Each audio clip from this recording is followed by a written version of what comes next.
In today's video, I'm going to teach you how to create a form in ConvertKit. If you find this useful, consider subscribing and liking the video. Now, creating a form is one of the essential steps in building your email list, and ConvertKit makes this process pretty straightforward. So let's jump right in. First things first, you need to log into your ConvertKit account. If you haven't signed up yet, don't worry. You can easily create an account on their website, and they typically offer a free trial so you can get started without any hurdles. Once you're logged in, you'll see the main dashboard. This is where all the magic begins. On the left sidebar, you'll see several options, but for today's tutorial, we're going to click on Forms. This will take you to the Forms section where you can create and manage all your forms. You'll notice a big button that says Create Form. Go ahead and click that. After clicking the button, you'll have two options to choose from: inline forms or modal forms. Inline forms are embedded directly into your content, like a blog post, while modal forms pop up over your content. Decide which one fits your needs better. For the sake of this tutorial, let's go with the modal form since it tends to capture attention quickly. Once you select your form type, you'll be taken to the form builder. This is where you can customize every aspect of your form. First, you might want to choose a template. ConvertKit offers a variety of styles that you can pick from, which can save you tons of time. Go ahead and scroll through the options and select a template that you think resonates with your audience. Now, it's time to customize your form further.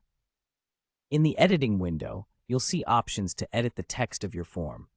You can change the name of your form, the call to action, and any other text elements as needed. Make sure your headlines grab attention.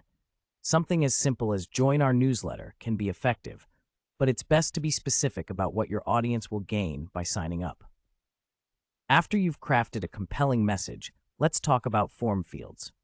So, by default, the form will have fields for the subscriber's name and email address, but you can add or remove fields based on your preferences. If you want to ask for more information, like their interests or location, simply click to add those fields. Remember, however, fewer fields typically lead to higher conversion rates, so don't go overboard. Once you're happy with the content, look for the option to customize the settings. This is usually represented by a gear icon. This is where you can configure various settings for your form. You'll want to decide what happens after someone submits their information. Do you want to show a thank you message, or would you prefer to redirect them to another page? If you have a dedicated thank you page, just input that URL here. Next, let's set up your form's visibility. You might want to make sure it's connected to the right email list.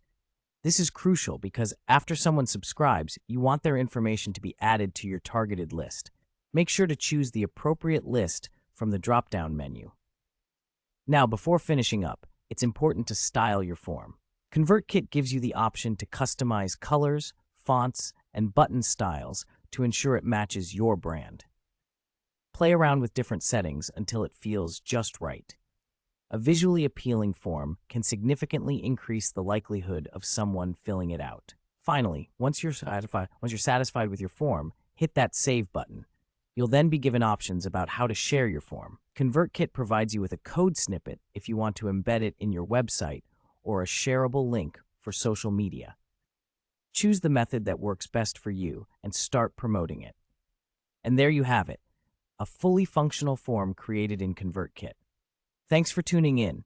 If you found this video helpful, don't forget to like it and subscribe for more tutorials like this.